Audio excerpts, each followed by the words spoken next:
तो तीसरे प्रॉब्लम की जानिब बढ़ते हैं। हमारे पास तीसरा प्रॉब्लम है जो हमारे पास फर्स्ट चैप्टर के हवाले से रिलेटेड है। उसका स्टेटमेंट लिखते हैं।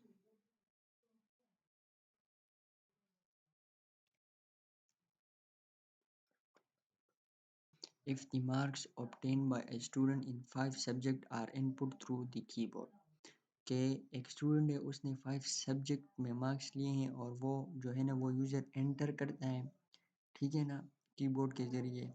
तो हमने ऐसा प्रोग्राम लिखना है जिसका हमने एग्रीगेट मालूम करना हो और उसका परसेंटेज भी मालूम करना हो जो उस स्टूडेंट ने लिया होगा, ठीक है ना। Assume that the maximum marks that can be obtain bye a student in each subject is 100। आप ये एज्यूम कर लेंगे ना कि जो स्टूडेंट है ना उसने जो मार्क्स लिए हैं वो 100 हो या 100 से नीचे हो, ठीक है ना। हमसे ये कहा गया क्वेश्चन में कि हमने इसका प्रोग्राम लिखना है। तो सबसे पहले बारी आती है हेडर फाइल्स की, ठीक है, जो हमारे पास सेम होता है डिफरेंट प्रॉब्लम्स के लिए, ठीक है ना।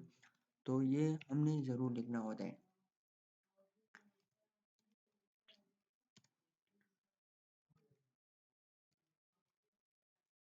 ठीक है। तो ये हमने ज़रूर लिखना होता है। अभी हमने इसके लिए डिफरेंट टाइप्स ऑफ वेरिएबल बनाने हैं। तो अब मार्क्स है वो तो हम पॉइंट्स में नहीं लिख सकते, अगर अंदाज़ा लगाया जाए वो डिफरेंट टीचर डिफरेंट देते हैं, लेकिन हम जो एवरेज लेते हैं वो इंटीजर वैल्यू होती है 5 10 20 50 60 इस तरह। तो हम इसके लिए इंट इस्तेमाल करेंगे, ठीक है। तो मार्क्स वन सब्जेक्ट, अब हम इसके लिए डिफरेंट वेरिएबल्स बनाएंगे। जिस तरह हमसे 5 सब्जेक्ट का मांगा है तो हम 5 सब्जेक्ट के मार्क्स यहाँ पर वेरिएबल्स उसके बना देते हैं। तो हमने 5 वेरिएबल्स बना लिए डिफरेंट सब्जेक्ट का, और उसमें अगर हम देखें सेकंड स्टेटमेंट में हमसे एग्रीगेट के बारे में मांगा गया है। तो अब हम इसे भी यहाँ पर डिक्लेयर कर देते हैं एग्रीगेट, ठीक है। ये हमने यहाँ पर डिक्लेयर कर दिया है। जो हमारे पास वेरिएबल थे M1 M2 M3 M4 M5, ये हमें डिफरेंट स्टूडेंट के सब्जेक्ट, डिफरेंट स्टूडेंट नहीं, जो स्टूडेंट्स जिसने मार्क्स ऑब्टेन किए थे वो यूज़र इधर इनपुट करेगा और फिर उसके एग्रीगेट को हम फाइंड आउट करेंगे। और तीसरे स्टेटमेंट में हमने परसेंटेज, देखो यहाँ पर जो हमसे मांगा गया है परसेंटेज मार्क्स, तो हमें पता है कि परसेंटेज डिवाइडेड बाय टोटल और ऑब्टेन मार्क्स मल्टीप्लाई बाय 100, ठीक है। तो वो हम फ्लोट में लेंगे, लाजमी बात है। फ्लोट इक्वल टू परसेंटेज, ठीक है। ये भी हमने यहाँ पर डिक्लेयर कर दिया है। तो अब हमने यूज़र से प्रिंट एफ के मदद से वैल्यूज़ लेनी है, मार्क्स लेने हैं। तो वो लिखते हैं print F enter the enter the of 5 subject,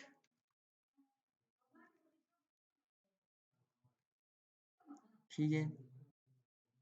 ये हमने यहाँ पर डिक्लेयर कर दिया है। 5 सब्जेक्ट है ना, तो हमने 5 सब्जेक्ट के लिख,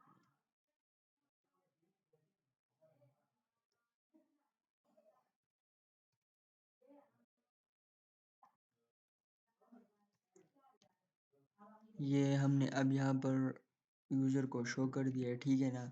तो अब हम फार्मूले जो है ना वो पहले डिक्लेयर करेंगे, जैसे कि मैंने आपको कहा था पिछले प्रॉब्लम में कि अब हम इसके लिए फार्मूले लिखेंगे, ठीक है। जो एग्रीगेट का फार्मूला है हमारे पास, वो हमारे पास इक्वल है एग्रीगेट इक्वल टू ऑल जो सब्जेक्ट के मार्क्स है ना वो हम ऐड करेंगे, ठीक है ना।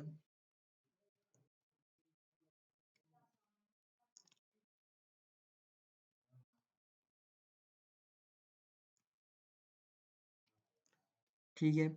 और अब हमारे पास दूसरे फार्मूले की बारी आती है, वो है परसेंटेज इक्वल है हमारे पास एग्रीगेट जो टोटल मार्क्स हमने लिए थे ना उसको हम डिवाइड करेंगे, एग्रीगेट डिवाइडेड बाय 5 सब्जेक्ट थे तो हम 5 कर लेंगे, ठीक है ना। ये हमारे पास परसेंटेज की वैल्यू आ गई। तो अब हम इसको शायद प्रिंट एफ उधर यूज़र को प्रिंट करना है, ठीक है ना। एग्रीगेट मार्क्स जो थे ना वो aggregate marks equal two percent D. Aggregate ये हमने इंटीजर में लिया था तो हम इसको परसेंट डी में लिखेंगे। New line aggregate aggregate print F. अभी हम परसेंटेज को भी परसेंटेज मार्क्स, अब हम इसको वैल्यू रिटर्न करेंगे कि हमारे पास ये प्रोग्राम सक्सेसफुली रन हो गया है, तो रिटर्न 0।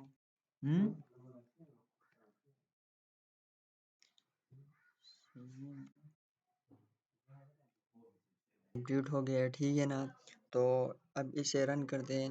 रन करने के बाद देखिए ये हमारे पास सक्सेस। तो अब हमसे वो यूजर से मांग रहे हैं enter the marks of 5 subject.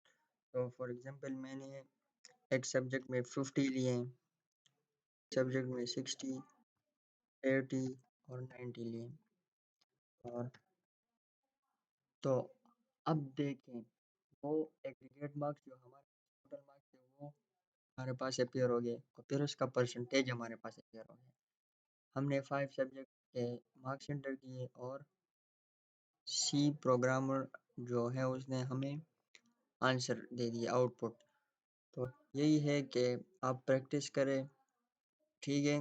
पहले थ्योरी को अच्छी तरह समझें फिर प्रैक्टिस करें। तो प्रैक्टिस किया करें, बगैर प्रैक्टिस के आप नहीं कर सकते। तो यही हमारा प्रोग्राम यहाँ पर कंप्लीट, तो यहीं पर हमारा तीसरा प्रॉब्लम कंप्लीट होता है। तो मैं यही कहूँगा कि आप प्रैक्टिस किया करें हर वक्त, ठीक है ना। अगर फारग बैठे तो आप प्रैक्टिस किया करें, बगैर प्रैक्टिस के ये सी लैंग्वेज नहीं सीख सकते आप। So please don't forget to like and subscribe to this channel.